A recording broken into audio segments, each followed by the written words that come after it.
a casa do torcedor cruzeirense. Estou aqui com o Genildo. Genildo é velha guarda, Máfia Azul desde 84.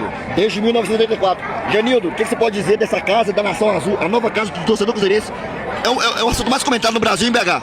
Olha, isso é o que o torcedor do Cruzeiro sempre quis e agora nós conseguimos. E maravilhosamente estamos aqui na nova casa da Máfia Azul e convido a todos para vir juntar a nós nesse movimento que é um sucesso. E a gente vê aí família, né? Família, sim, criança. Tem até o pai do... Pai do Arroio. Deu sorte, já fez um gol? Vai, com certeza. E vamos que vamos, buscar a vitória aí no primeiro dia da nossa nova cacique.